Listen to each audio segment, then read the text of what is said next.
최근엔 30년 동안 강남에서 그 자리를 지킨 만나분식도 폐업을 피하지 못했습니다. 다 옛말입니다. 절대 함부로 하시면 안 됩니다.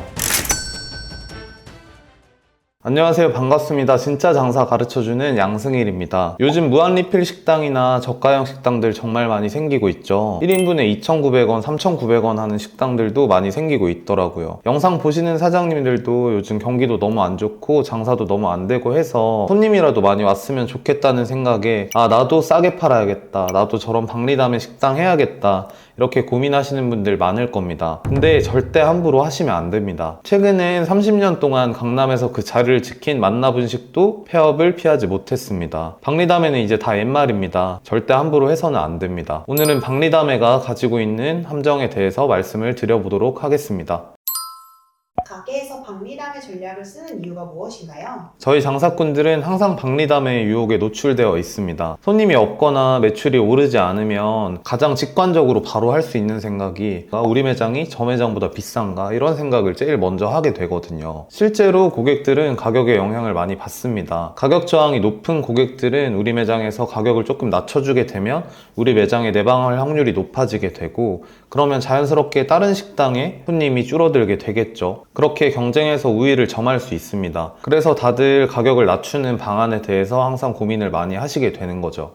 그렇다면 싸게 많이 팔고 볼륨도 커지니까 좋은 거 아닌가요? 박리담의 전략은 철저히 단기적인 관점에서만 가능하고 크게 4가지 문제를 가지고 있습니다. 첫 번째는 다들 예상하시겠지만 수익성 문제가 있습니다. 일시적으로 원재료가 정말 싼 아이템을 선택하지 않는 이상은 수익률이 감소할 확률이 아주 높습니다. 요즘은 식자재 코스트를 35% 정도로 잡고 장사를 많이 하는데, 이런 박리담회형 식당이나 저가형 식당들 같은 경우는 코스트를 40에서 45%까지 잡고 장사를 하거든요. 근데 단순히 계산하게 되면 매출이 동일하다고 했을 때 이런 식으로 코스트가 높아지게 되면 세전 수익 기준으로 30% 이상 감소하게 되고, 세후 수익 기준으로는 50% 이상도 감소할 수 있습니다. 원재료비가 이렇게 상승하면 오게 되는 치명적인 문제가 하나 더 있는데, 재료비 상승에 아주 취약해진다는 점입니다. 저희가 재료비가 35%인 매장이 있다고 가정하면 재료비가 10% 상승했다고 했을 때 이제 3.5%가 증가하는 건데, 재료비가 50%인 매장이 있다고 생각해보면 재료비가 10% 상승했을 때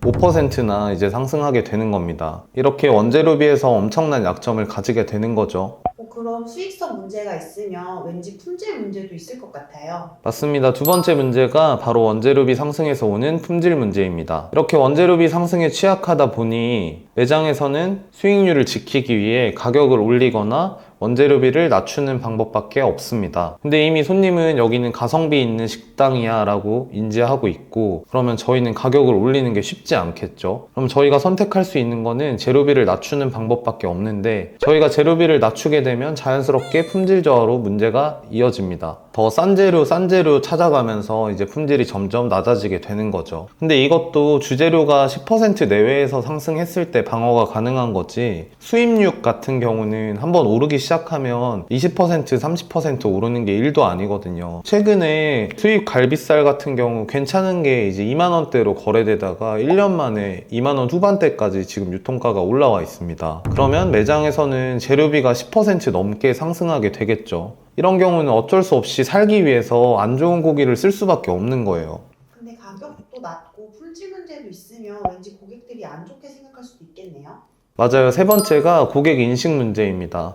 저희가 원재료비가 증가하게 되고 품질이 저하되면서 고객들의 인식이 안 좋은 방향으로 바뀌게 됩니다. 처음에는 원재료가 괜찮은 상태에서 장사를 하다 보니 고객들 머릿속에는 우리 매장이 싸지만 괜찮은 집, 그러니까 가성비 있는 집으로 인식을 하고 있었다면, 이제 원재료비가 상승하고 저희가 품질을 낮추게 되면 이제 싸는 게 비지떡인 식당이 돼버리는 겁니다. 그러면 처음에는 가족 손님도 있었고 데이트 손님도 있었는데, 이렇게 인식이 장기적으로 변화하게 되면 그냥 친구들 만나서 슬리퍼 끌고 만나는 거 아니면 갈 수 없는 식당이 되어버리는 겁니다. 4가지가 있다고 하셨는데 마지막으로 한 가지 문제는 뭔가요?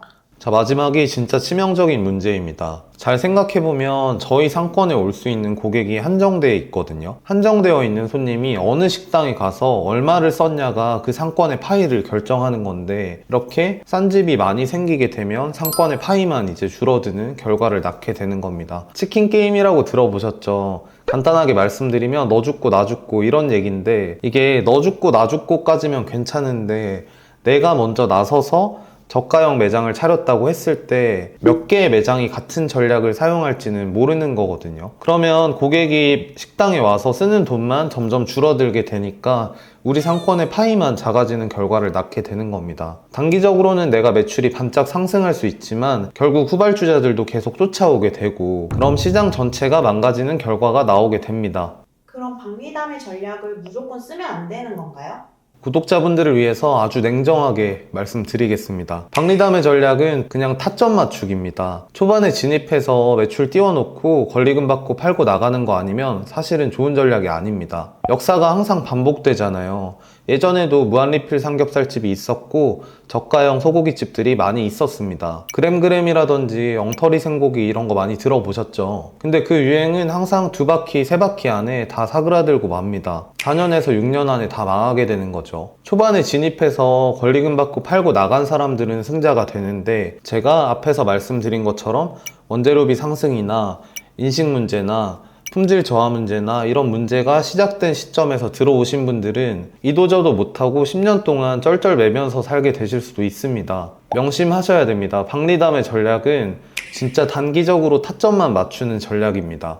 절대 장기적으로 끌고 가시면 안 됩니다. 자, 오늘은 최근에 유행하고 있고 많은 사장님들이 흔들리고 있는 박리담의 전략에 대해서 말씀을 드렸는데요. 저는 부정적인 입장에서 설명을 많이 드렸습니다. 이게 큰 틀에서 외식업의 힘은 목돈을 벌 수 있다는 게 아니라 돈의 흐름이 원활하다는 데 있는 거거든요. 어디 외상도 없고 돈 뜯길 일도 없잖아요. 그러니까 이런 특성을 고려했을 때 장사는 무조건 오래 할 수 있는 아이템으로, 오래 갈 수 있는 전략으로 끌고 가시는 게 장기적으로 봤을 때 외식업 시장에서 승리할 수 있는 방법입니다. 주변에 잠깐 돈 벌었다는 이야기 듣고 나도 한번 저가형 식당, 무한리필 식당 해볼까 이렇게 생각하시는 분들 많이 있으실 수도 있는데, 그렇게 망하신 분들 정말 많다는 것만 기억해 주셨으면 좋겠고요. 앞으로도 도움되는 영상으로 찾아뵙도록 하겠습니다. 구독과 좋아요 눌러주시면 감사하겠다는 말씀 드리면서 오늘 영상 마치도록 하겠습니다. 감사합니다.